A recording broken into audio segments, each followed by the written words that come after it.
Disclaimer, we'd like to note before the start of this interview that the opinions about to be expressed by the guest on tonight's Gettin Salty Experience podcast are that of the guest and do not directly or necessarily reflect the views of the host of the Gettin Salty Experience podcast.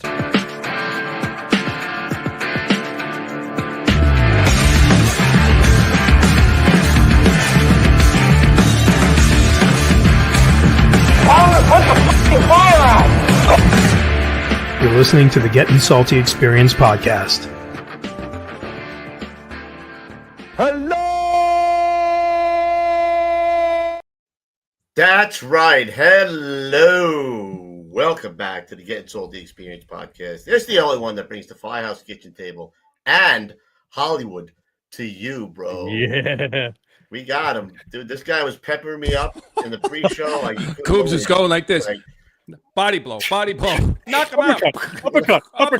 I got to bring up the game a little bit. I got to do something. I don't usually have it. That's peppering me up, bro. My face hurts already.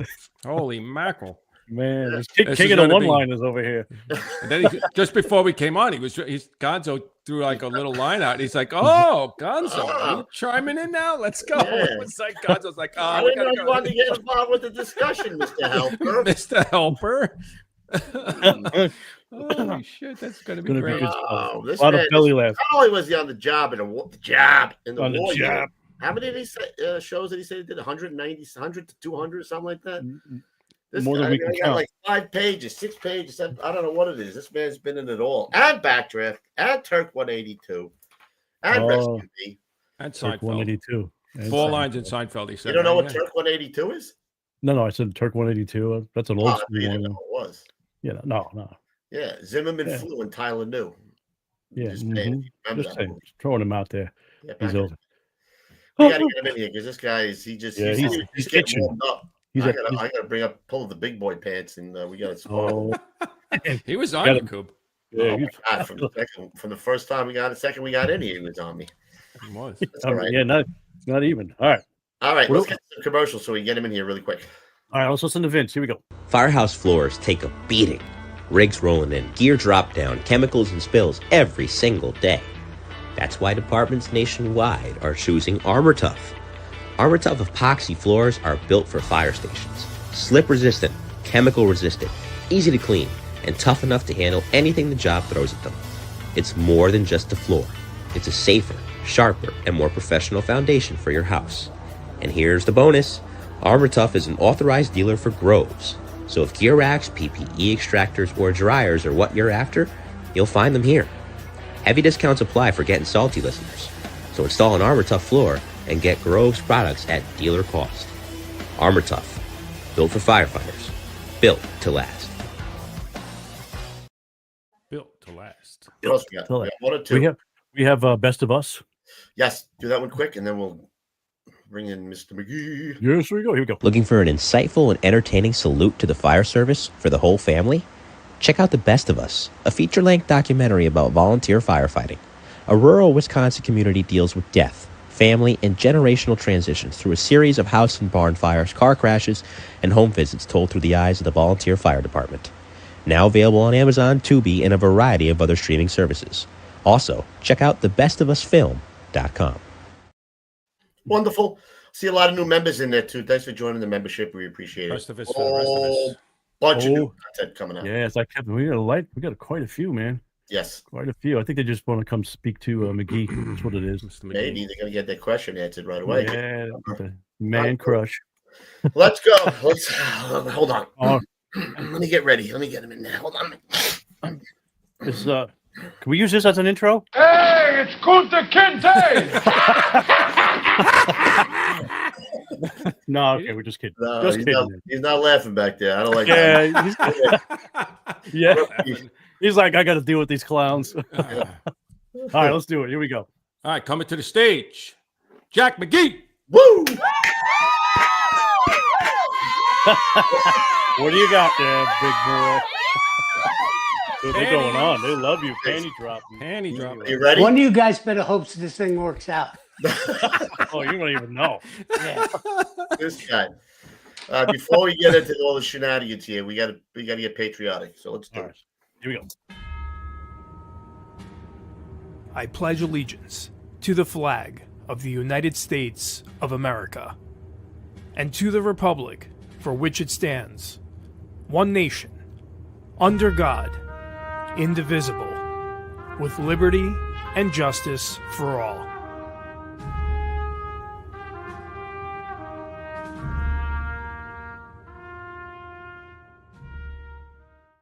Excellent. So I want to thank Mr. McGee for coming on, and also apologize to him for coming on this show. And we'll hopefully Get the apology out now. Hey, it was really nice to be with you. Hell of a career. The graph is going like this. Unbelievable. Getting Salty podcast. This is just when you think, yeah. Just You when never hit think the it's bottom. all over, this is what. It's like is this what you're looking backdraft, forward to. Seinfeld. Oh, yeah, right. You could do Getting it. salty. Well, But Oh listen, my God, it's crazy. you may not Well, do we're any going to talk about podcast. your firefighter career first before we get into the Hollywood. Oh, that shouldn't take very long. Actually, we're going to talk about your childhood a little bit. Since you were born in the Bronx, Right? correct? One of 8 children in the Bronx. Youngest of 8. I had 2 brothers that were on the fire department. Uh-huh. My brother was on the cops. My dad worked for the city. He was a fire inspector. Yeah. Down near Yankee Stadium, down the projects at 153rd Street and Cortlandt Avenue. Woo! Back in 6 the day. blocks from Yankee Stadium. So, I guess were your brothers older than you? That's what made you get on the Yeah. fire department? Oh, so you already had your path. That's what youngest of 8 was. Oh, you're the that youngest. would mean- You're the youngest. Didn't you read it back to me? Didn't you? I did. I'm the youngest of 7. Yeah. So there we go. No. So that would be. So then there would be 6 older than you. See that? Right? That's. It's all over you, bro. It's a great start, I'm a little Coops. nervous. It's a great start, Coops. Keep lopping on those it. beach balls up. This is- Bobbing 'em up. You're on it. The You're on it. cubometer is coming like. All right, let's start. Well, let's start. We'll anew start again. over. We'll start Hey, up. Coops, how you doing? It's good. Hey, what's up, Jack? How are you?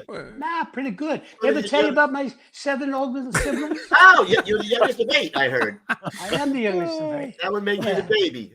Thank That's you the very baby. much. The baby. Yes, The the baby. baby of 8. So Yeah. you had 2 brothers, right? Where did they go? I had 6. I had 6 brothers, 2 sisters.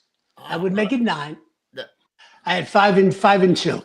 That would make it 8. Yeah, there you Five go. and 2 7. sisters and 5 brothers. 2 sisters and 5 Yeah. brothers. And 2 of them were firemen, and one was 2 a of them were cop. firemen. One was a cop who transferred from the cops to the fire department. Of course they do. They My always brother do. Danny boy. It Yeah, never goes back the other way. yeah. Very rarely goes back the other way. Where did Where- they work? I was going to say, My brother Bernie was assigned to 84 Engine, Uh-huh. and the Heights. and the Heights, and worked there for I think he went till he studied for lieutenant, and I forget exactly when. But then when he became lieutenant, he bounced around for a while, and then he wound up. He worked in 92 Engine for a while, I think. 9244. And then 92 and 44. But he come out of 84 and what's the truck company? 84 inch, whatever. 36. 35, I think 36. Yeah, 84. Yeah, I don't know what it was, but no, it was 84 inch. Yeah.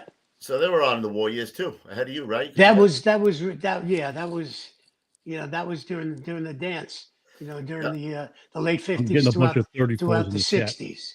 I'm sorry? I'm getting a bunch of 34. 34, 84, 34. in the 84, chat. 34. 34. There you go. Yeah. All right. So you knew you wanted to be a fireman. No, I didn't know what I didn't know what I still don't want to. Not sure what I want to be now. No. It's just You were kinda serious about that? I bounced around. Look at his Well, face. yeah, I bounced around doing a bunch of different things. Initially, I started working. I worked in construction. I went to school at Cardinal Hayes High School in the South Bronx. I got a couple of bucks to play football at a small school out in the College of Santa Fe, because I was built like a fire hydrant, but I wound up making the All City team in 1967, 66, 67. So they gave me a couple of bucks to go out to Santa Fe, New Mexico. So I thought, great. So I go out to Santa Fe, New Mexico, and the second day we put pads on, a guy the size of Cleveland just fucking ran over me, and he never even knew I was there, you know. And so when I finally came to, I said to the coach, where else can I go and meet girls without getting fucking killed? He says the theater. The So I went over theater. to the theater.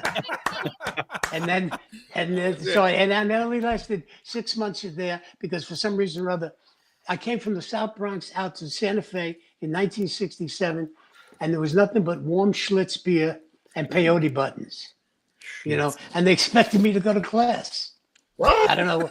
That just didn't happen, you know. So I only lasted 6 months there. When I come back, bounced around, and the first job I had was in construction, and I was a Wylather or a laborer for the Wylathers, steel carriers, and I worked on the World Trade Center for about a year and a half, from about 30 floors from 30 to 60 with the floors that I worked on there. So I did a bunch of different jobs, and then I decided I had moved upstate with my family by that time, up near Brewster, New York, and where we used to spend summers. And then what happened was I got tired of having to get down to the city, so I looked for something local, and I worked for Ethan Allen Furniture, and then I was stealing furniture out of there. Every time I got a new girlfriend, I give her a grandfather clock, you know.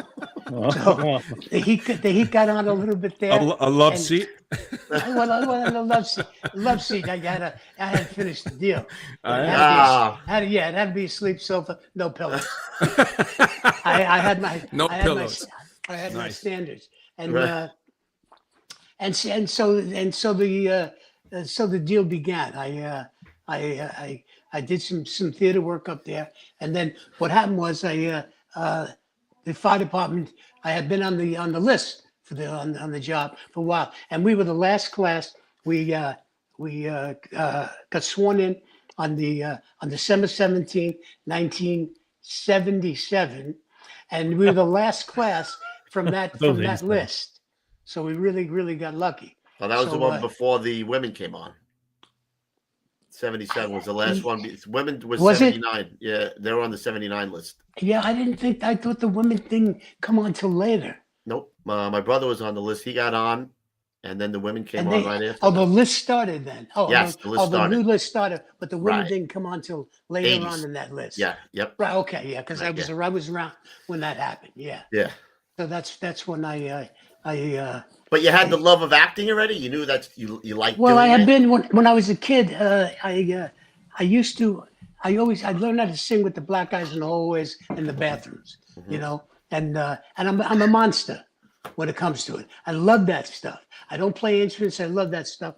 And one thing led to another, and I always knew that I had bands when I was a kid, you know. But what happened when the fire department came along, I had done some local theater work, community theater work, and when the fire department come on, that enabled me to not only did I love the job, it enabled me to have a paycheck, the time off. Yeah. If something come up, so I moved from the upstate New York where I was living then again back into the Bronx over near Throg's Neck, so I could quickly and easily get down into Manhattan to start to take some scene study classes. I didn't know what the deal was, how to even approach it.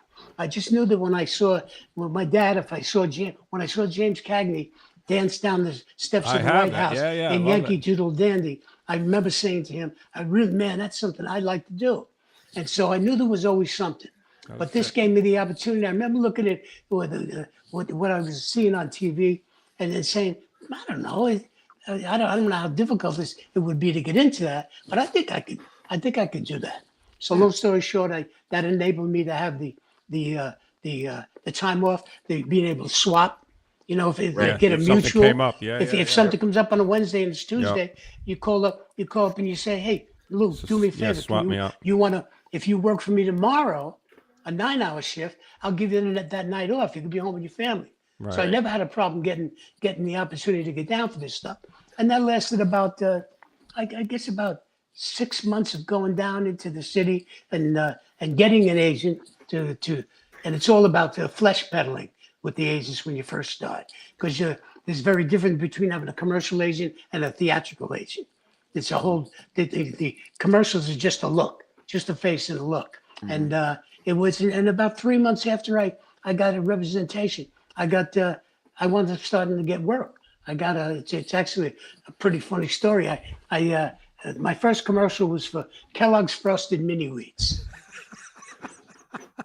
It gets better. I used to eat those all the time. It gets better. Those. You may have Kellogg's Frosted Mini Wheats, and it They're was great. And the character was crunchy wheat, nicely sweet.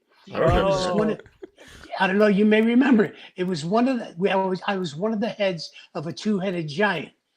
Crunchy wheat, nicely sweet. I was crunchy wheat. Oh, I didn't think you were nicely sweet. You could have been nicely sweet.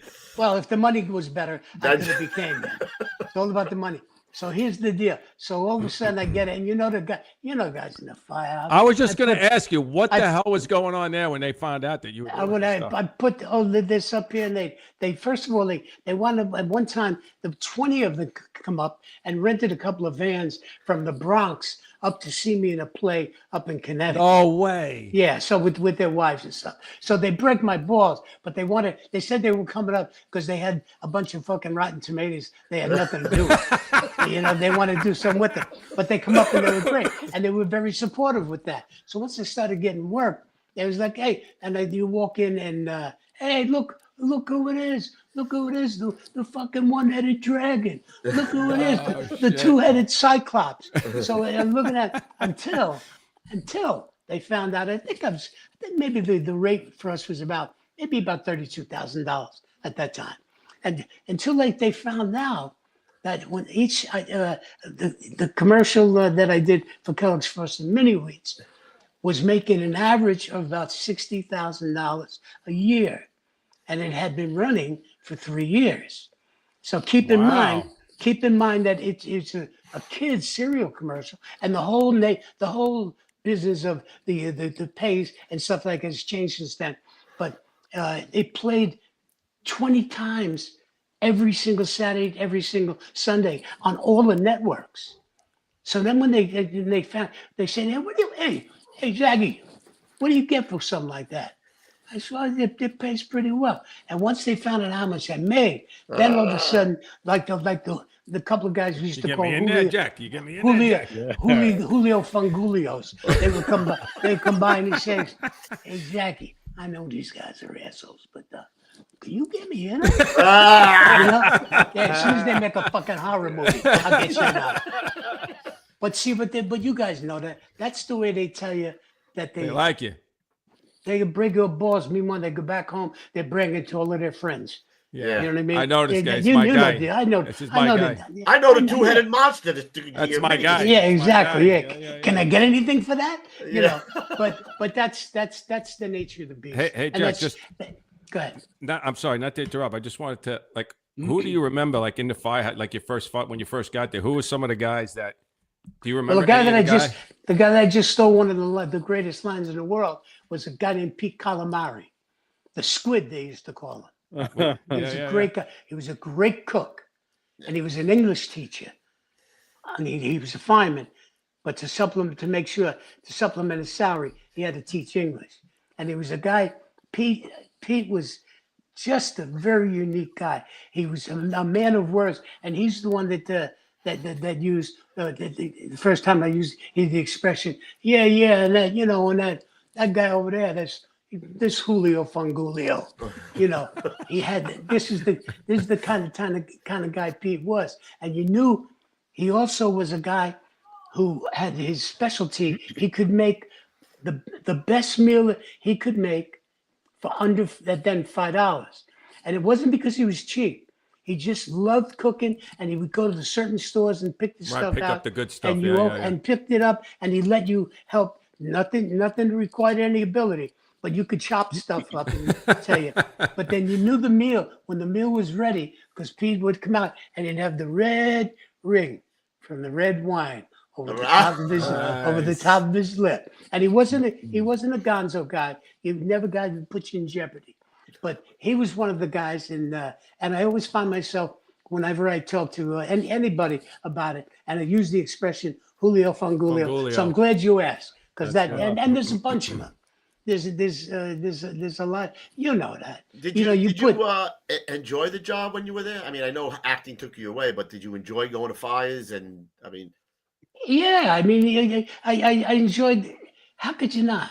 yeah, How could you not when you go in there and you know you're going to be with a bunch of idiots, you know, that You do ain't lying. that do the most Incredible harrowing, work. that do the most harrowing things at the scariest times and are exposed to some That's stuff so that true. nobody can prepare you for. Mm-mm. Nobody, doctors and nurses, they go to school for it, and the nurses are great, doctors are great. We're a bunch of blue collar guys. We're the ones that, and I don't have a lot of war stories, but I've been to a few things. I've been to a few car accidents where you had to put the parts together. I've been just to a few of those. That we're the ones that if we get lucky, that they get lucky, bring them to the emergency room without any training, without any formal training. right. So all of that bravado and bullshit that you guys are full of and that I was full of and stuff, only in that room do you realize how special it is. And that doesn't mean there are a bunch of fucking old ladies, a bunch of people that should be in the knitting class, a bunch of people you wouldn't leave your locker open around. Initially, that may have changed. You know what I mean? You put 50 personalities together. Yeah, But there's no doubt. When the Yeah. bell rings and you go out the door, that's another whole story. So Yeah. I did love it. But what it did enable me is to pursue the thing that I was probably meant to do. Right. You know what I mean? What do you think? Do you think you took anything from your time in the fire service into acting? Anything that you learned on in the fire service that you might have incorporated into your acting or the way you did it? Yeah, it's life experience. You guys got life experience that you got from the fire department that you're using in this new venture that you're doing. You know what I mean? It's brand If new. you We just learn, started. you learn how to. How long have you guys been doing this? Since last years. week. No. Oh, good. Yeah. We just started. You're our 6 first guest. Oh, great. Yeah. Yeah. What do you Well, think? if that's the case, you're gonna be fine. You know? You're gonna be fine. You started But during the that's- pandemic. But here's the deal. I can throw the same question back at you. That how did your experiences in the firehouse in the kitchen make it easier for you to do this? Well, I gotta tell you though, especially talking to other firemen. like I could tell in the first 5 minutes that you were fireman. Like I'm sure other actors don't act like you do. Like if I sat across from another actor, I wouldn't feel like I was sitting across from a fireman. But you just have to be quick. Like you have to. and be he's quick. Yeah, It's because personality. It's a personality that you comes have with to it, be you know. fast. Like you Well, have to be able to I respond. You can take the know- abuse yourself too. Like if somebody's I going to break also your chops, you're I going to also take it. know who I'm talking to. Yeah. right. I mean, I'm not doing that sitting down like this with Yeah, Katie yeah. Couric. Well, And why not? I've sat down with her before. We shared the thing. There's a couple of Thing. you know, let me tell you, Right on. Katie. Yeah, let me tell you a Katie Couric story. Back when I first got married, I did this movie called Breakdown with Kurt Russell and Jonathan Mostow, the director, great guy. We had a great time with him. And he said to me at the end of the shoot, he says, "I think I got something coming up for you in the fall." He says, "Great." I never count on it, but I said, "Yeah, that'd be great." And so he calls me up and he's got this movie called U-571. It's a submarine movie that he was doing. It was a big time deal. And the big part for me is that it was going to mean 2 months over in Malta with my wife, take her over there, a big film. So the money was going to be good, the accommodation, The perks. journey of a lifetime. So about 2 weeks before we were supposed to initially sign the contracts and everything, he calls me up at home. He says, "Jack," he says, I got bad news. What's the matter? Are your kids all right? He says, no, yeah, the kids are fine. He says to me, they want to go with a name. I said, I'll change my fucking name. Yeah, what do you want it to be? You know, Jackson name. I don't know. Clark Gable. I let him off the hook. You know, Yeah. 'Cause that wasn't an easy phone call, and he was a Right. good guy. And I said to him, "Oh yeah, Jesus, okay, all right. well, we get the next one. And I said to him, no, I didn't say to him. I found out it was Harvey Keitel that got the role. Oh shit. So this is the interesting part about life. And I hate to get melancholy and be philosophical, but about 2 weeks, 3 weeks after we were supposed to have left for Malta, my wife says, we usually go for our physicals in about 3 weeks, but the doctor's got an opening next week. Why don't we go for our physicals? She says, you've been kind of moping around because I lost the weight, put the t-shirt on. He's supposed to be this gunnery guy in a submarine. So I was excited about doing it, and so I said, all right. So I find out that when I go to the doctor that I had colon cancer. So really? See, so yeah. So when I went and met Katie Couric, and I went to go talk about colon cancer because she lost her husband because 8 months before he had a scare and he didn't pay attention to it and he died. So I used to tell that story, and the way I entitled the story, how Harvey Keitel saved my life. Because you don't think about it at the time. You want me, I, Malta, boom, tassels on the nipples, the gallon of wine, But that's so the perspective was there is to get out of the way. It's like just whatever happens, and you take a shot once in a while, but you never know what good's going to come out of it. Right. How long were you on the job before you realized you gotta have to pick one or the other? Like, I'm sure you knew that acting was it. How long? That's a funny thing. I got another story for you. There you go. So I'm down. So we're at a job where it's it was a storefront, and there was electrical box outside. The electrical box is blowing up. It's firing up. So I'm the backup guy, and we got a covering lieutenant that's there, a captain who hadn't been in the office for a while, pushing a pencil for a bunch of years. So I heard, and he's telling us to move the line in. And one of the guys that had been around a little longer than I had, it says, "Hey, Cap, this thing is blowing back at us. You got all live juice coming in there." He said, "I said blow the line in." So he come up, and I was at that time I was on the backup, but the guy from the nozzle shut the nozzle down, and the captain said, "What are you doing?" He said, "I'm not fucking going in there. This is crazy. You got to shut the electricity off." So myself and the guy that was on the knob got in a little bit of a jam, and this Chief Artie Shofford from the 15th Battalion finds out about it, comes, and there's a little powwow in his report, and we're taking our boots off, and before you know it, he's going to bring me up on charges because I said I'm not going in there, And then, long story short, he didn't want to hear about it. And this Artie Shofford says, you get told what to do. You do what you get told what to do. You're going to have to make a choice whether you want to be an actor or you want to be a fireman. Did he say that? To which I replied, what the fuck would you know about either one of those? So you don't. He said that. So you found yourself in Staten Island, and you're like, "This is." No, what he did is he didn't let me out from under his thumb over 30 because he's got to prove a transfer. I tried to transfer, they wouldn't approve it. So I thought to myself, I'm going to go to the medical office, and I'm going to tell one of the doctors, the psychologist, that I'm thinking about killing a battalion chief. I went down and says, I'm having thoughts about harming this man and finding out where he lives. You were transferred the next day. 4 days later, I was gone. I was over in 89.50. So if I'd have been a better actor, I would have thought of that 2 years before. Hey, look, he's beating us to our own lies, bro. I can't even. Well, it's just I don't have to. You laid it out there. You get it. It's there. It's a beach ball. You should have hit that one, bro. If you beat it's all there.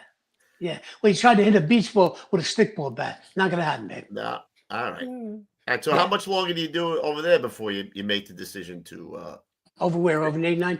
I was. By that time, I had been doing it for a while, and I just knew. I took 6 months leave of, almost a year leave of absence in 1980 to about 82. But that's when the strike happened out in LA. And I Right. was just out here, and I realized, I was telling you before, there's a difference between having a commercial agent Uh-huh. and a theatrical agent. I had a commercial agent in New York. They had an agency out here, but a theatrical was a whole different ballgame. You know, it was a whole different financial bracket to be made and not. So I didn't realize. So I went back on Tommy LaMancha. I don't know if you know Tommy LaMancha. know He the was name. a Bronx trustee for a long Yes. time. Good friend of mine. He was able to work it to where I was able to get reinstated and come back on the job. I was going to leave. I was going to leave. I accepted what decision I made. But he said, let's see if we can find out if it could be a leave of absence. So he enabled me to get back on the job. And I wound up staying there then for another 4 years. But by that time, I had theatrical representation. Right. And there was an agency that was starting a new office in LA. And they said, if you come out there, we'll sign you. So that's when I took the shot.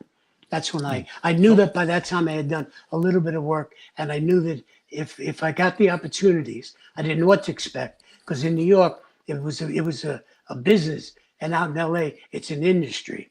You know, the opportunities are tenfold, but so the amount of competition is tenfold as well. Right. So Did you that's move out kind there too, or did you stay in New York? Oh no, I moved in June of 1987. You moved out to LA.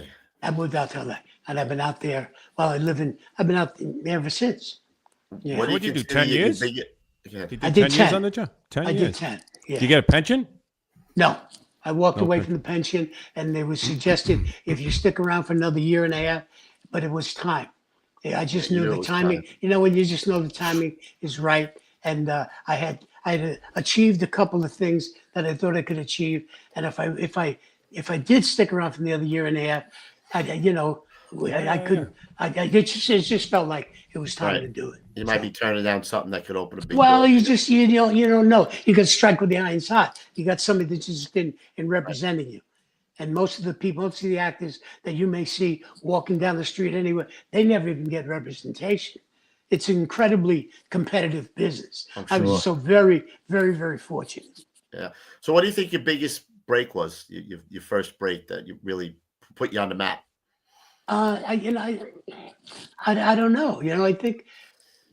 I don't know. There's a lot of I started getting a lot of work on in TV, and I don't know what the big. I think the one that was probably Rescue Me was probably a pretty big one as far as TV, as far as monetarily. And it wasn't exorbitant because it was Right. it was 20 years ago, but it was more it was more exposure, Right. and you had a more of a regular role. Now I did a lot of things where, like I said, with NYPD Blue, every cop show there was, but I was either the guy that walks in, the this, the that, I always had stuff that people would now they recognize you for it, but Right.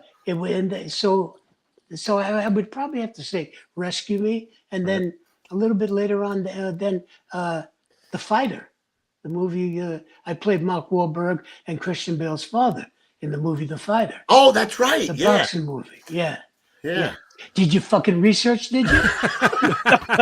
It's on here for so You said long, you bro. said that to me like I should be surprised. No, I saw the movie now. I'm like, you. That's right. You were in Yeah. that movie. And Oh. so I had another thing happen to the McCarthys. I did a sitcom. Sitcoms were great with Joey McIntyre and John Ritter's son and Laurie Metcalf. Just before I wound up coming out here about 6 years ago. So you never know and you don't know if this. And plus, now here's the deal about this business. I haven't worked in 3 years. It's just ever since COVID happened. The world changed. Now everything is this, everything you audition, they send you something, and then in 2 days, you got to put it on tape. Now, what are you going to do? You got to find somebody to read with you. You got to find somebody to tape it. You got to learn it.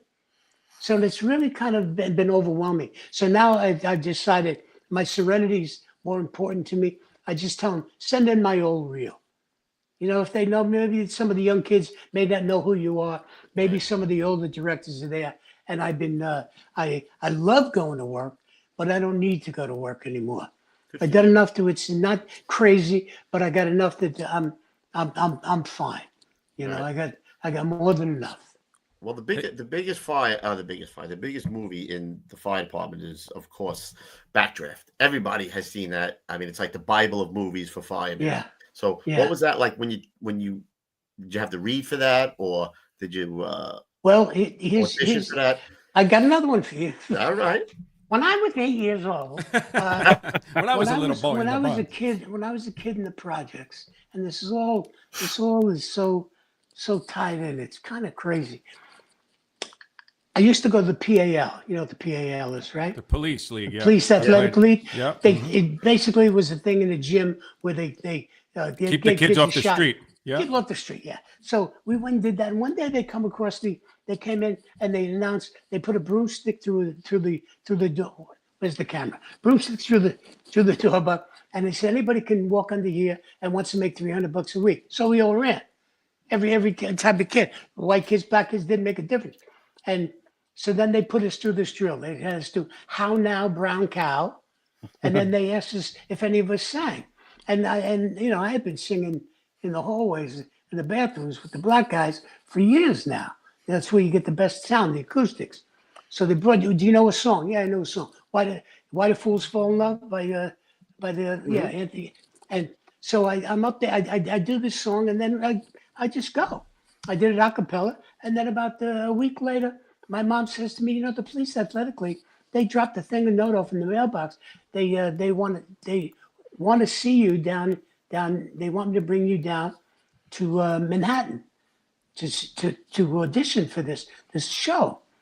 And because I didn't even know it was going to be a show, a Broadway show. It wound up being the Broadway show, The Music Man, right? So that was with Robert Preston in 1958, roughly, I think it is. So I go down there with my mom, and we go into the Majestic Theater on 46th Street and Broadway. And we go in the back entrance. So you go in the back entrance there, and you go into this theater, and there were 4 or 5 heads in this massive theater. You can imagine if you're 8 years old, and then there's a few of us running around, myself and 2 other kids, and the other kid was a kid by the name of Eddie Hodges. Now Eddie Hodges wound up getting the Broadway show. He was also the guy that did the song with Frank Sinatra, High Hopes. Mm-hmm. You know, he had a little bit of success with that. And then the other little kid who was 3 years younger than us at that time was a kid by the name of Ron Howard. Oh, Ron Howard. Now what I did, Ron Howard. Good. Never heard of He's him. awake. He's awake down there. Somebody wrote Gonzo up. That What? woke him up. I'm here. I'm just woke waiting up. to slide something in. So Eddie Hodges gets the Broadway show. Ron Howard eventually got the movie with Robert Preston, and Jack McGee went home to the projects. So Right. flash forward to Ron a Howard. lot of years later. Yeah, I worked for Ron Howard 4 or 5 times. I was going to say that. You know. You made that connection. Yeah. And then on that's top of that, just 5 or 6 years ago, I wound up getting the opportunity of a lifetime with The Thrill. I never thought I'd ever do any theater work, major theater work. And I got a call to ask me if I was available to come and do the Broadway show with Denzel Washington, The Iceman Cometh. So of course I did it. You know, it was entry level money, which wasn't horrible, but I was to do a Broadway show. You got to be kidding me. And it wasn't a big role. There was a lot of cast in it. So I get down, and we're rehearsing on 42nd Street. But the theater is the Jacobs Theater, which is just 1 street north of the Majestic Theater when I was 8 years old. So I go, the first day we get into the theater, I go in through the front doors, and the matrons, the gals that sell the tickets and stuff, I says, you know, I'm one of the cast members here. This is the first day in the theater. She says, oh, honey, is this your first show? I said, yeah. She says, well, the artist entrance is right down, 50 feet down and through that alley. So I get down to 50 feet, and I go into the alley, and I stopped dead in my tracks. That's where you went? That was the same alley Wow. that my mother took me in 60 years ago. 60 years before, because at the end of that alley was the two doors, the Majestic and the Jacobs You Theater. could go either one. It was the same alley though. Right. Wow. I remember sitting on the wooden crates there, Life and like just a circle. and I just Ron Howard. that is right. Yeah, that is. Ron, I'm busy. Jack, I got something else for you. Yeah, really. Oh yeah, What do you excuse me, do? guys. I gotta go. Did I lose you guys? No, we got you. I can't see you. Oh, there you Oh, are. You 'cause came back your phone. after the phone. Let me turn this. Yeah, Ron, I told you not to fucking call me. Yeah. So I don't know. So that's Life is that's like a circle. You know? Wow, that's pretty crazy. that's It is. pretty. Yeah, it's So you it's think pretty that's crazy. how when the backdraft thing came up, that was part of that? You think that was Well, he knew I was a fireman, right? you know, and we talked. I was, you know, of course I think I wore the 3851 thing in there, you know, Right. and he wanted to have somebody that initially I wasn't supposed to be the driver, but this guy, Ron Ramirez, he was having a little trouble with the rig. So I you know, But you I couldn't said drive to- it. well, he hadn't driven a rig before. And they Oh. had somebody, you know, and I hadn't either really. I did once in a while when you're out on whatever Drill. it is that on drill Yeah. or something. Yeah. I take it around, but I hadn't whipped it around. And he says, "Can you drive it?" I said, "Yeah, I can drive that thing." And meanwhile, I hadn't driven it before, but they took me out in the parking lot with the cones, and you know, that was a piece of cake. And then I got to drive it then. So that's why I got the part of Schmidt, who was the motor pump operator, or they call him the chauffeur, whatever. There you There you go. go. Can you see it? You're doing Yeah. it wrong. There he is. You're doing it wrong. You're doing it wrong, I don't want to play it too long, otherwise I get in trouble. dude. I watched that movie. I watched that I've movie seen the that year movie before I got on. 1,000 It was like times, bro. incredible. We I'm like, made- wow. I'm like, this is great. You can This see the is supposed fire to when be you quite go a in there. thrill for you guys to meet me. Oh. Oh, dude, I got a How boner. many You kidding Oh, me? yeah, you know, did you do it? You got a boner. Thanks Hey, for the Coobs, visual. Coobs, you know this drug, right? Yeah, I know that one, right? You know that rug, right? Yeah. You know that's what I just How many times you walking in the street and somebody like throws a line at you all the time, right? It's got to be all the time. different lines and different He said shows. Yeah. Seinfeld Here, come, and here comes your Backdraft, right? water. Here comes comes your your water. water. I don't like Seinfeld a lot, but here comes your water. And there's oh man. Oh, it's Bill John Murray. Wayne time. It's John Wayne John time. Wayne You're on your own, boss. Game one, John Wayne time. Bill Murray's. What's the Christmas movie that Bill Scrooge. Murray? Scrooge. I had one line in I that. fucking read it. You read what? I read your list, bro. Paperwork. Yeah, but here's the deal, Scrooge, and they had one line in it when the person that's supposed to be monitoring whether they could see enough flesh on the stuff, and Bill Murray says, "Well, you can't even see anything that's going on. Look at these guys. These guys can't see anything at all. Can you see anything there?" The only line I had in the whole movie was, "You can hardly see them nipples." And that's another one. You can hardly see them. Hey, Jack, you King of the one-liners, baby. Yeah. It's pretty funny how you can earn a living through a career just having 3 or 4 funny lines. Who were some of the guys that you work with that you remember that were pretty cool, like big stars or whatever? You know, Oh, the guys Christian Bale, pretty- Christian. They were, you know, all of them are pretty good guys. You know, the couple of guys. It's like, you know, who are the guys when you work with the guys you like working with? Then who are the ones you like? You just Yeah, kind of yeah. you Still the don't same. you don't Yeah. give them the same time. right? You know, I have. I spent 2 months with Roger Moore over in Thailand, and I think I'm going to work with Roger Moore. You know, so I meet him the first. 007, Yeah, baby. yeah. First time I meet him. I put my hand out. I said to him, Roger, Like Jack Black. I said, Roger, Jack McGee, it's great to meet you. He says, I bet it is. So I says, well, okay, let it go. Wow. So then, Let it then, go, right? then about Yeah. a half an hour later, he's got a Band-Aid in his hand. It's great. Band-Aid in his hand. He's, here, would you care for the Band-Aid of an international star? To which I said to him, no, I already got one from Sean Connery, the real fucking James Bond. To which he said, "Oh, so the round man has a sense of humor." I says, to which I said, "Yeah, 00 fucking nothing. I certainly do."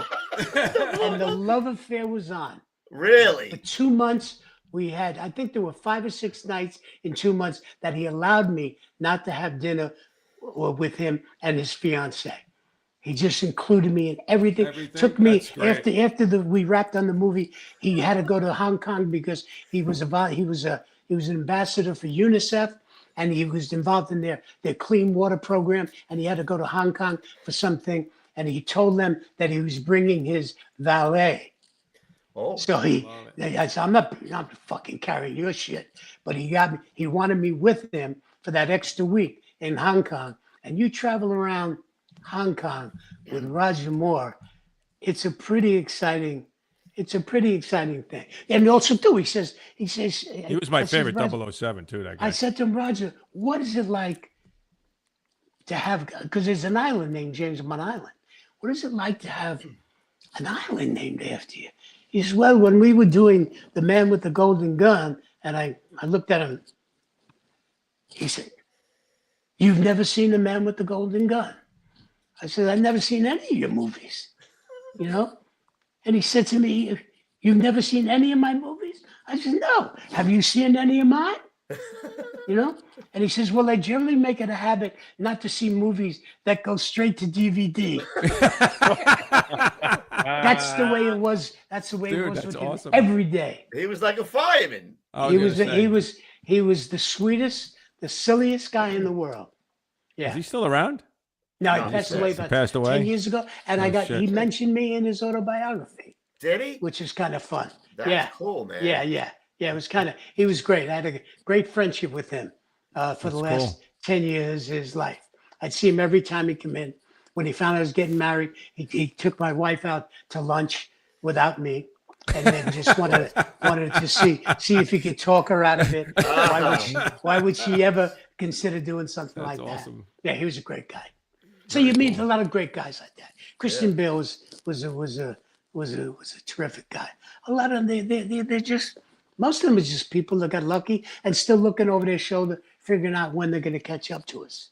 Right. You know, and most of them, when they find out where your background is from, they don't have to know that you were a former firefighter before they realize what your character is like.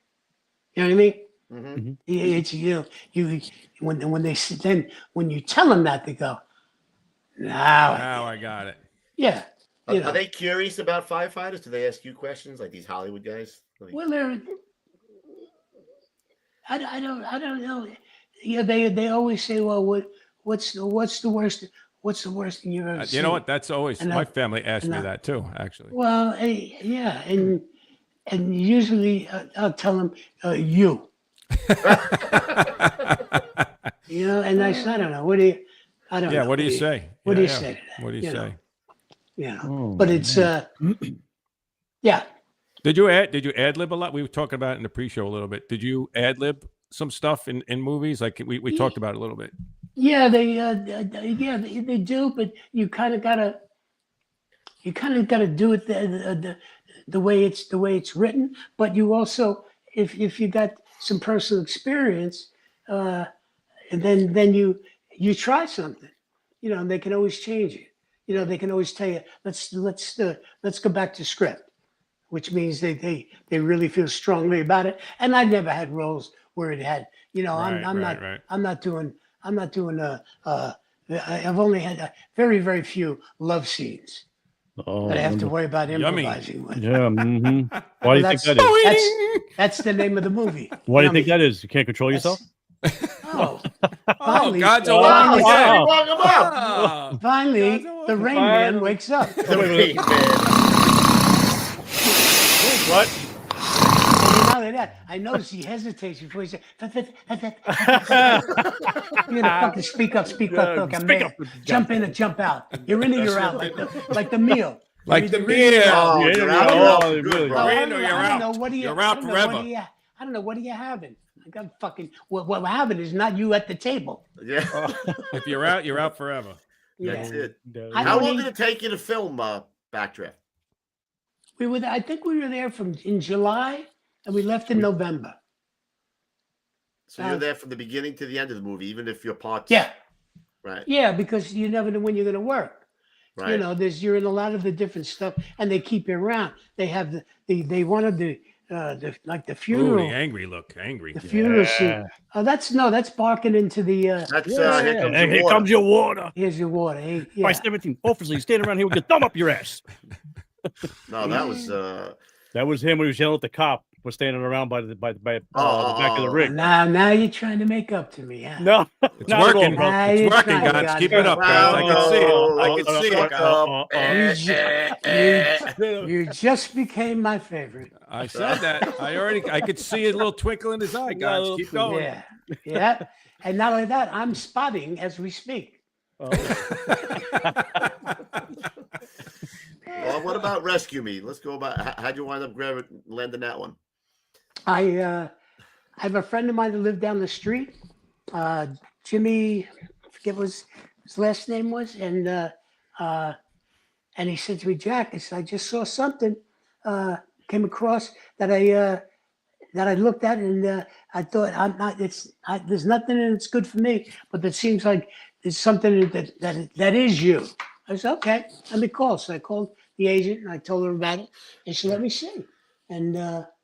And sure enough, I made a couple of calls, connections, because I had worked with Lenny Clark.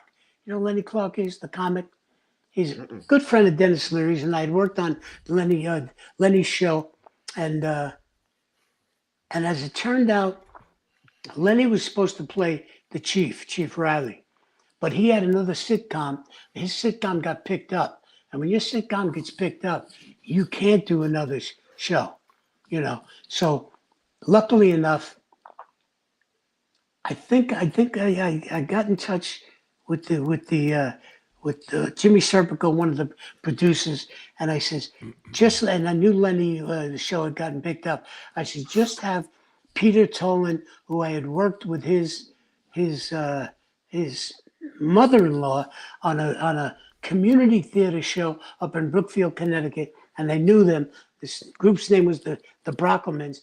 And I says, tell Peter Tolan that we've met, and I also worked on an episode of some show that Peter was a writer on. To remind him, it's Jack McGee from a certain show. Jack McGee, blah, blah, blah. And then they finally, it was over in Hawaii, and I got a call, and they says, is this the Jack McGee that did work in Brookfield, Connecticut? He says, yeah. He says, I didn't know, I didn't make the connection. And they says, when you come back into LA in 2 days, you come, they want to read you for this. You know, so it just kind of happened by me pursuing it a little bit, which I never do. But I knew this was important enough because I knew he was playing the chief in the fire department in New York City. You know, I didn't know anything about other than that. And I think we have your trial or your little demo. I think is what we have. You know, the good men like my crew here aren't rubbing one off on the city's dime, huh? I'm just doing what I'm told. Yeah, and there's a lot of honor in that, ain't there, Flint? You take your little clipboard and you go on downtown back to headquarters and you tell whoever it was that sent you up here that they can kiss my white Irish ass. This is the bravest bunch of guys I've ever had the honor of serving with. These guys are gold when it comes to saving people's lives and protecting their property. Not to mention the 5 names on the plaque on that wall out there. Guys that went into those 2 towers on that day and never came back. So, if within the sacred confines of these 4 walls, they should want to look at something else other than that shit, that's fine with me. They want to smoke, they want to jerk off, they want to shove potato chips up their ass. I don't give a shit. As long as they keep getting on that rig and going out the door and saving lives, I'll back them up. What we got? There's no porn, sir. No tapes, no magazines. Yeah, I'm sorry it was a wasted trip.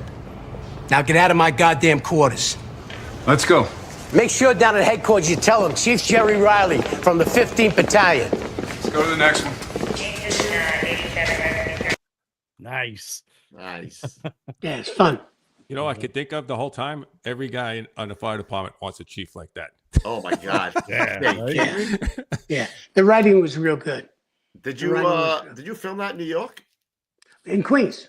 In Queens, they took in a neighborhood just underneath the Queensboro Bridge, two different places. It wasn't a real firehouse.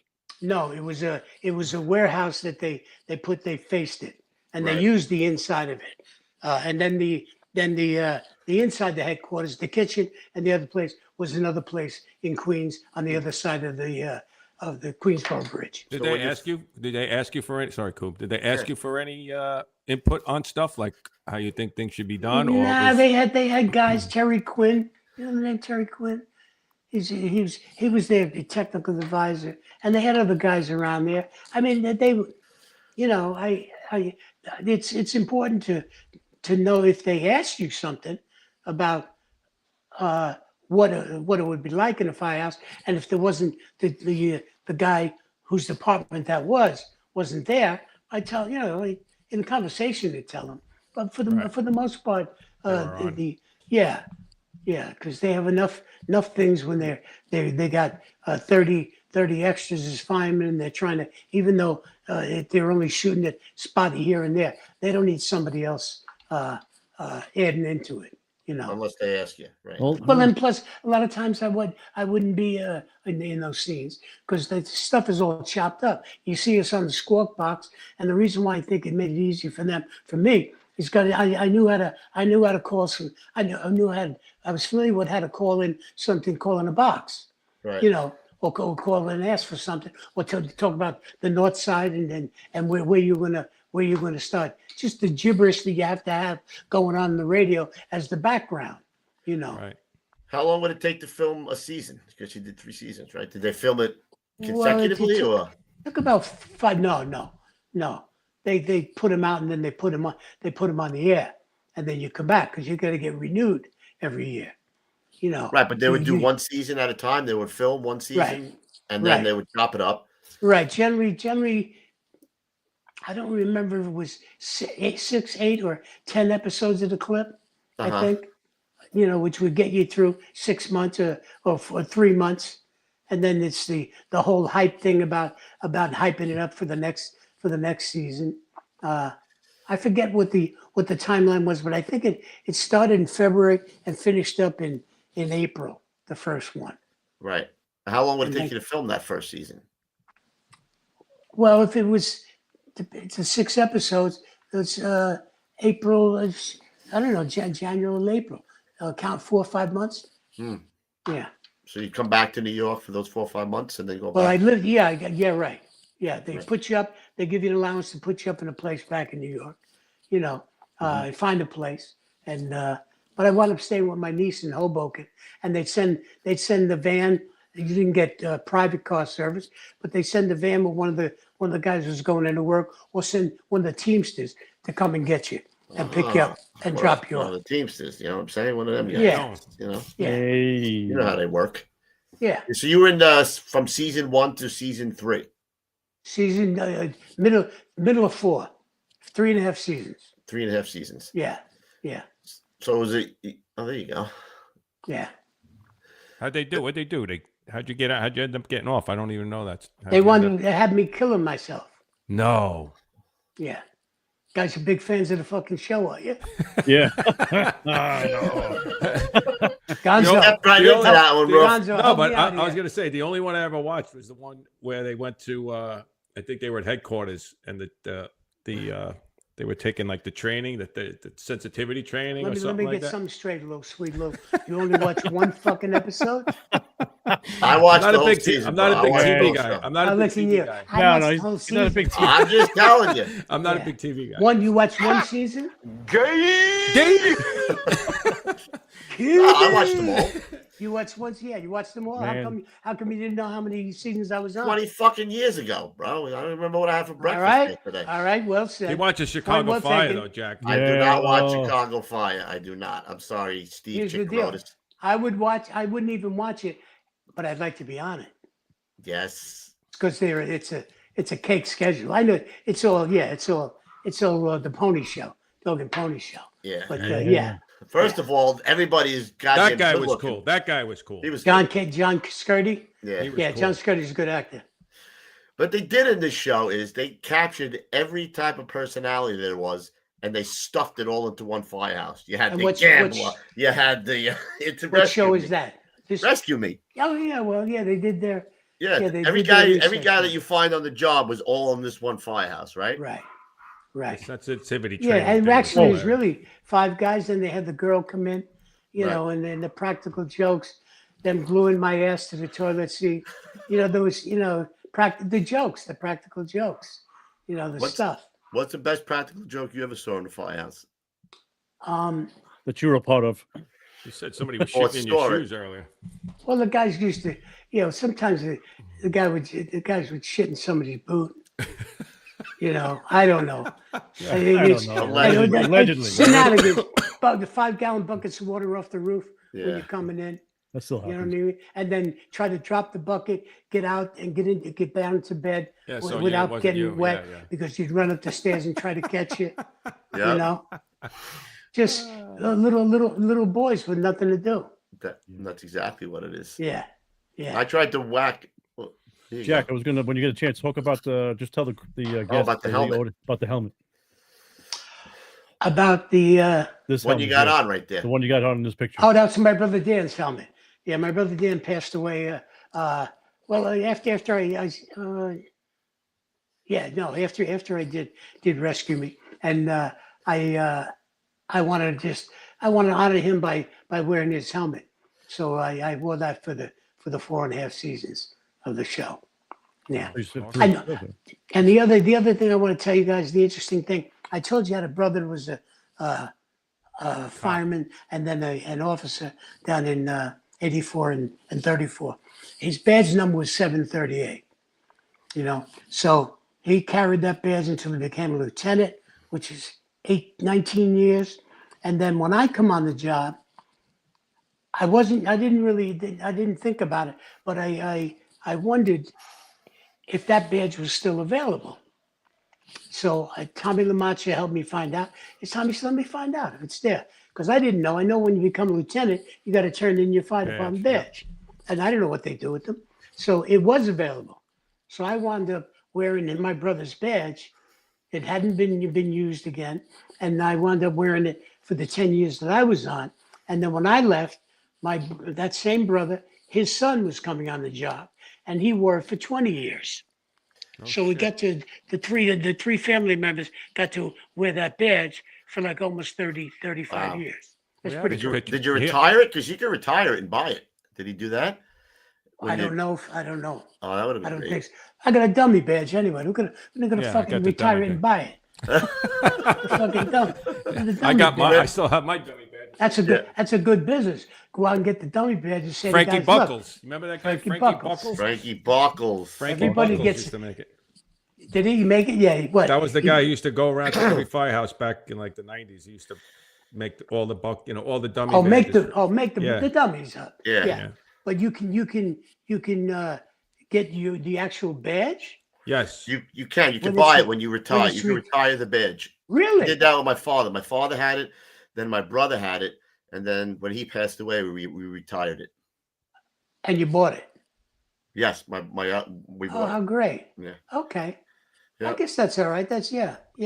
So Jack, your Great. two nephews were what you said? Your two nephews. We have that picture, Gons.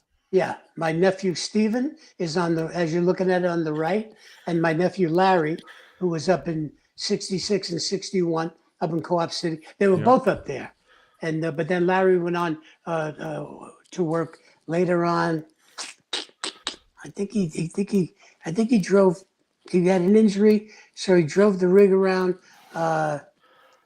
Is there a unit that not hazmat? The rack. Is The it rack unit normally, right? There is the rack with a just Have take the drink, the water and this- stuff like that. no the spare tanks. You Oh, that's Well, MSU. MSU. Yeah. MSU, the right? mess Okay, yeah, mess unit, right. And so he did that for a while, but he's been out of job for a bit. Yeah, Any of Tell those guys us- do any acting? no, Nobody? You're the only one. no. Jack, tell us about the helmet from your nephew there. You were telling us in the pre-show. Well, Larry was the captain of the fire department hockey team, and he when 9/11 happened, Ray Downing was he worked with Ray. Everybody had some contact with Ray, would remember him, and he when the New York Rangers come back and played their first game back at the Madison Square Garden, they had a whole ceremony, and they asked the fire department hockey team to come out on the ice for the national anthem, and they didn't have their full equipment on; they had their jerseys on.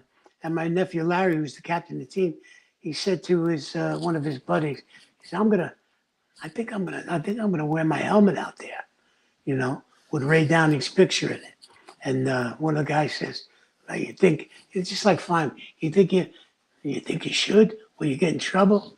The fuck get in trouble? But it's not. He says, I don't care if I get in trouble. He says, I'm wearing it. And he says, not only that.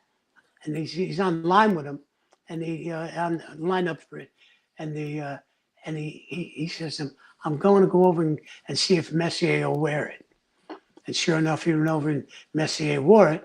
Messier has had him down to the, my nephew Larry's played at the Garden every year against the Cops all the time. Yeah. So, but he's still very good friends with Mark Messier because of that moment. That's awesome. I just watched the documentary with your nephew. I just watched that not too long ago about how he said he went over that. Yeah, look at that, huh? Yeah. Oh, that's an iconic picture right there, man. Oh no, dude, that's right. If you're a Ranger fan, you know that picture, man. Like that's my nephew Larry's helmet, and him. Yeah. I don't know when that documentary was, but I just saw it just recently. With it repeats it. If you guys he's got an interesting story. If you guys ever want to contact him and think about having him on, let's do it. He's a very interesting cat. I'll get you his info after the show. Okay. Somebody has this question here for you. Yeah, there we go. Just got it. Brett, we got it? There you go. Yeah. Jack, how did it feel knowing that you played a part in some of the most influential media relating to the fire service as a firefighter, which have inspired more to become firefighters themselves? Well, I did it for the money.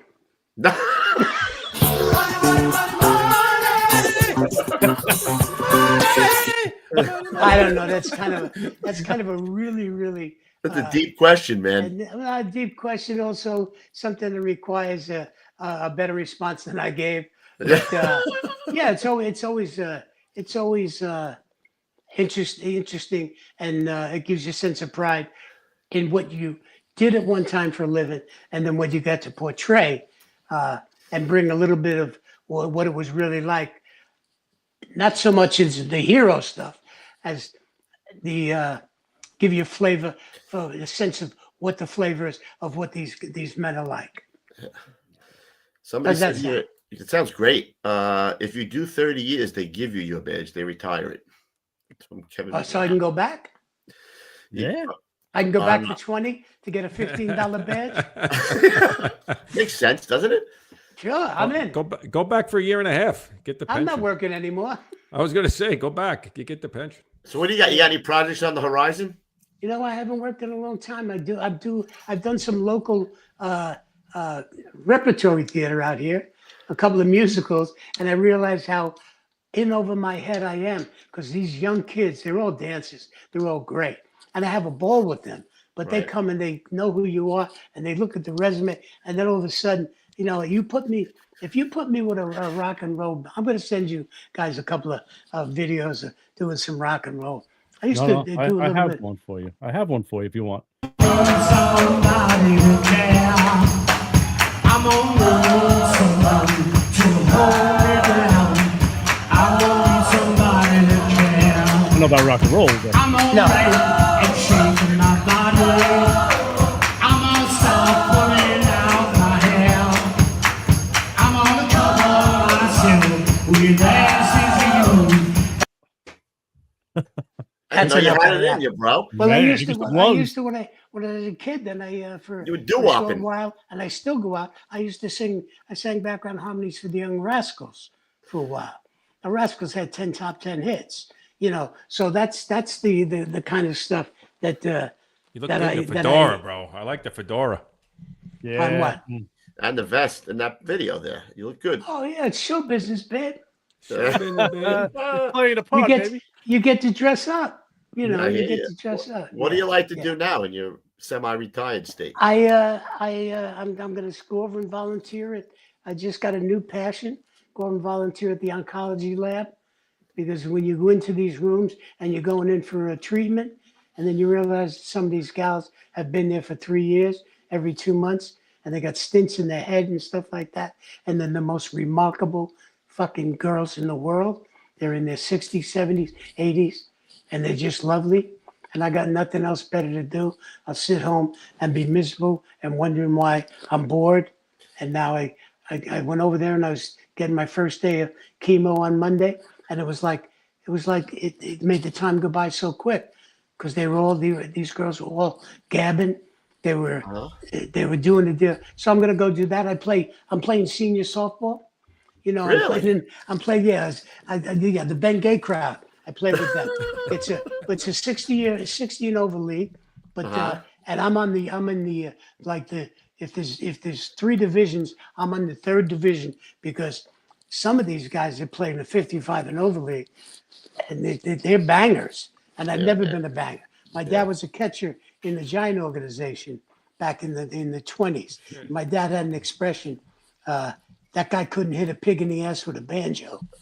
And if you can't hit a pig in the ass with a banjo, you really can't hit. That's me. But I enjoy doing it. I enjoy being with these guys. And, you know, so I just try to stay as busy as I can. You know. And how you make you were talking about you just diagnosed with cancer, right? But it's well, it's a form of it's a lung cancer, but it's very low grade. And if you're going to have a cancer of the lungs, this is the one to have, because like I think I told you guys before that the doctor told me that when I die, it's going to be with lymphoma, not from it. Right. You know, and that's why I was so horrified when you explained to me about your little skin thing. And you had to put a little, here I am, I got needles sticking out of every orifice in me. They're pouring poison in me.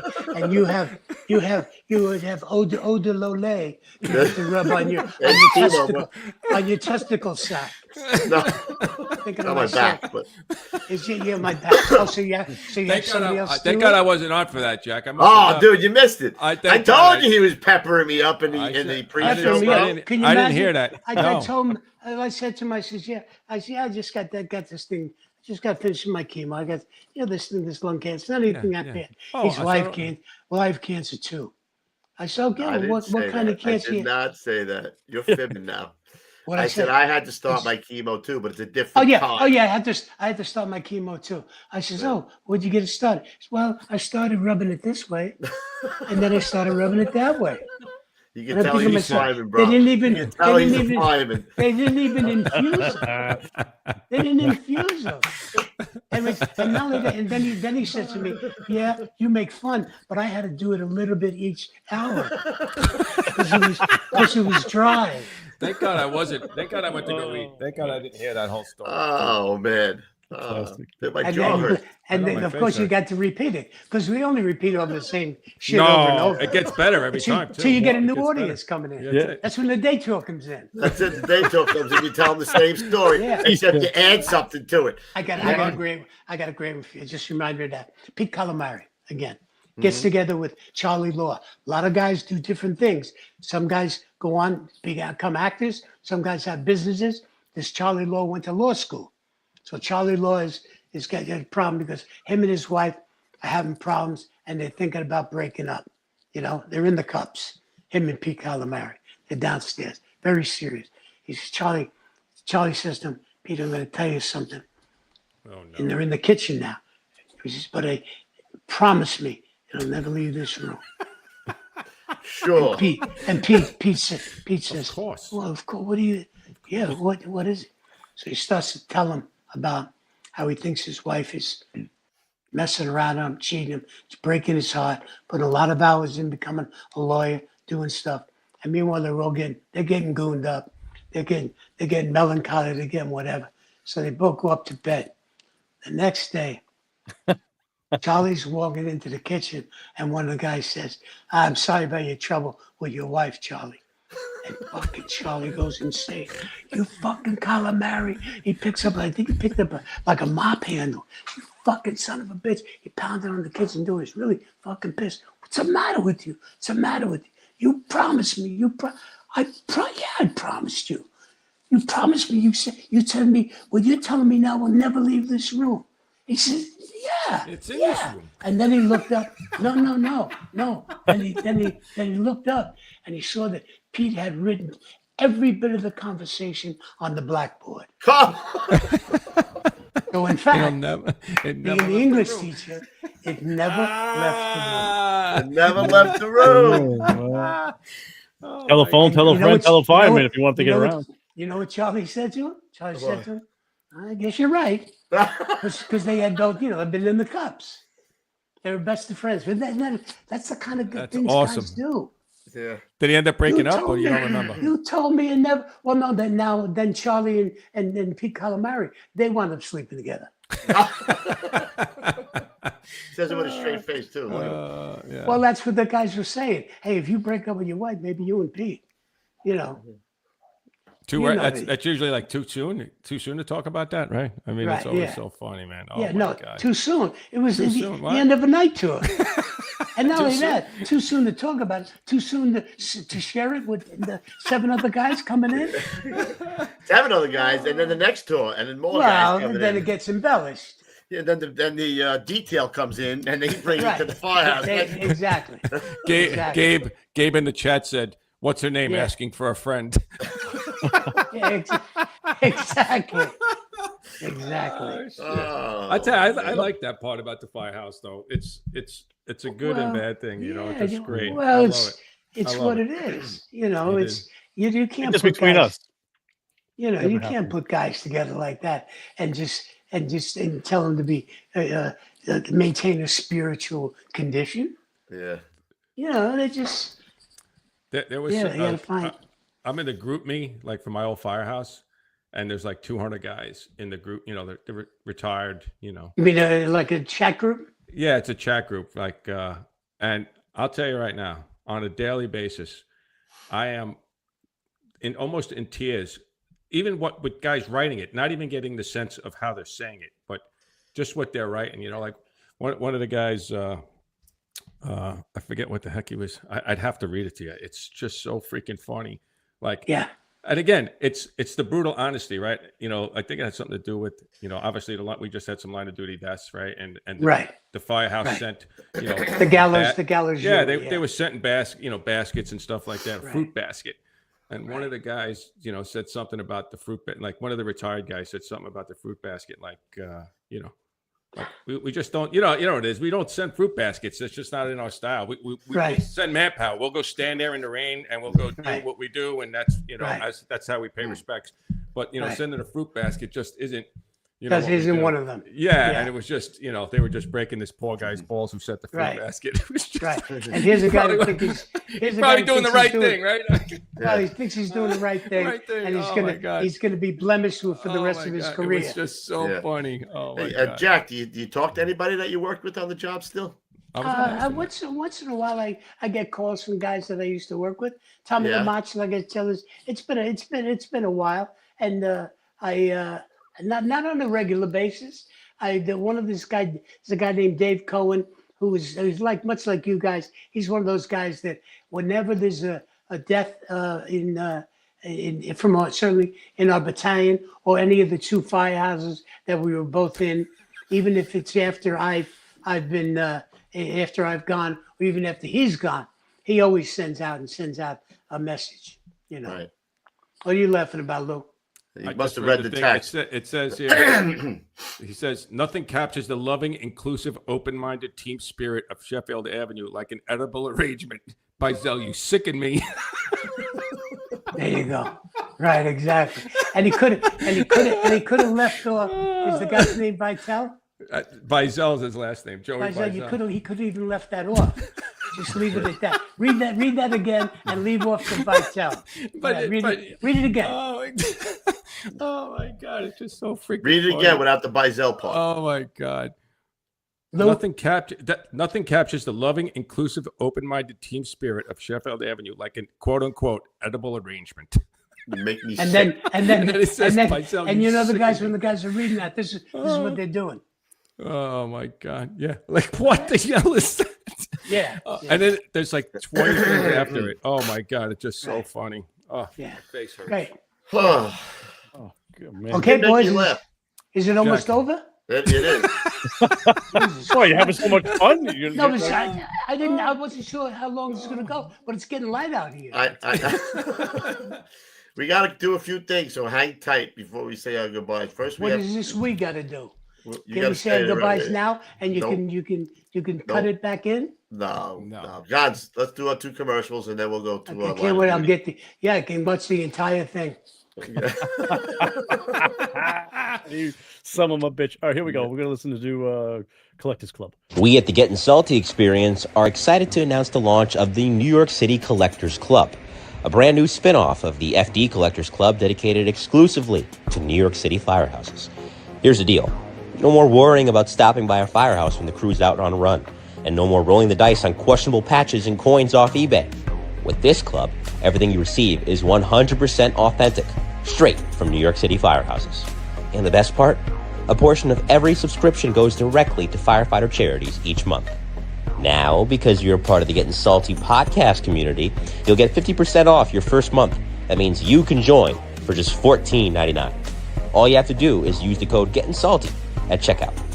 So if you're a collector looking for something real, meaningful, and straight from the source while giving back to New York City's best and bravest, the New York City Collectors Club is for you. You know, we got to play these commercials because we don't have Rescue Me money. You know what I'm saying? Somebody's paying, yeah. Yeah. Are you going? Let me get this. The end of the night, you're going on offense. Hey, K-Man, you're in. Wait, we got one more. Come on, we guys. got 1 free pass. All right, here we go. The First Responders Center for Excellence is a not-for-profit organization dedicated to protecting the lives and livelihoods of first responders. Their education and research initiatives aim to bring greater awareness and understanding to the challenges to the health, safety, and well-being of firefighters, EMS personnel, and other first responders, too. They are an affiliate of the National Fallen Firefighter Foundation. All right, and tonight's old school health and safety. I can't even look at him. He's making me laugh. Health and safety tip is maintain strong social connections with friends and loved ones. Social support is crucial for emotional well-being. What do you think about that? Don't you worry about that, Darren. Yeah. All right. Unfortunately, we had a couple of line of duty deaths. Yeah. So we're gonna do the 5 bells. Gonzo, can you bring them up, please? We have Patrick Brady from 120 Truck and paramedic Rahman. I always pronounce his name wrong. Excuse me. So these 2 gentlemen were both killed within the last 2 weeks, actually, of the FDNY. One obviously on the EMS side and one on the fire side. We're going to pay our respects with the 5 bells.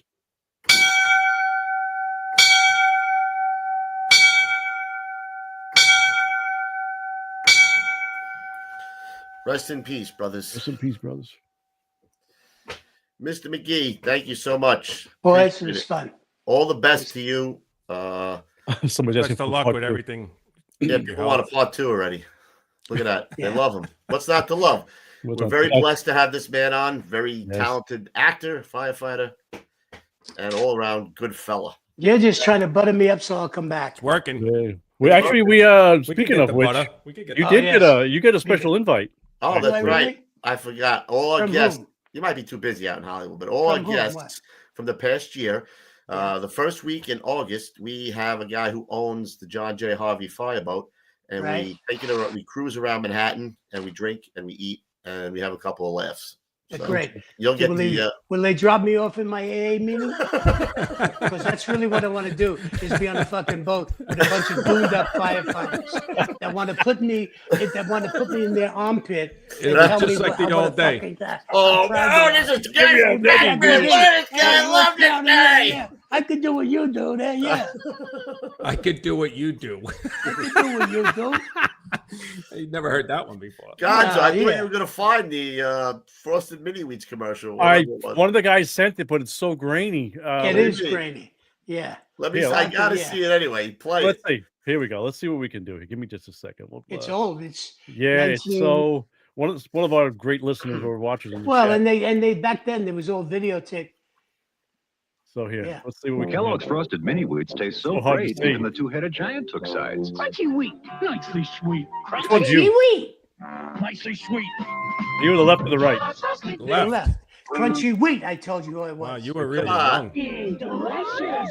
But people still take sides. Crunchy wheat, nicely sweet. Nice. Yeah, it was only 20. You were young. 20. Well, I didn't want to play the whole thing, and then they'll hit us up. That's with, not bad. You could see it. Yeah, it was, 29 years old. yeah. That's I think I was about 29. I come on the job when I was. I could be wrong. I don't know. It'll Six, come No, to me. maybe- 7. Maybe you still with it? 27. You know what's Somewhere crazy? around there. Could you imagine if they made that commercial today? Oh Oh, my yeah. God. Well, somebody was asking in the chat about if Rescue Me would fly at this in our generation now, current generation, the shit that was going on TV then. And I was like, no. Gabe Fox wrote that brought $60K a year. You're a fucking thief. Yeah. Listen, it's on a fixed income, man. He's on a fixed income. It's all right. Right. And so you know what? And then tell that fuckface rat motherfucker that it ran for 4 years, and I had 5 of them running at the same time. Oh, damn! He was rolling. And it. what time of the visiting hours at Bellevue? That's what time of the visiting hours are. Yeah, you rat fuck. Yeah, you rat. Yeah. Or you cock knocker. Here's a quarter. Here's a quarter. Have a rat gnaw that thing up your face. Yeah. That's from the same guy. No, Like that Gonzo said. Now it's starting to take a turn for the waste. All right, this is the way it winds up. Wrap it up. All right, Wrap it boys. up. Like All right, great thank fun. you, Mr. We'll do it McGee. again Thank you so sometime. much. Yes. Don't hang up. We got something for you. Just stay right there. Stay right there. 5 more minutes. All right, guys. We'll see you next week. Fucking time. Until then, stay low and go. Just like the happy see you in the ending. big that one, everybody everybody. loves. All right, guys. Remember, I don't always watch podcasts, but when I do, I watch Jack McGee. Jack McGee and the Getting Salty Experience. Have a good night, everyone.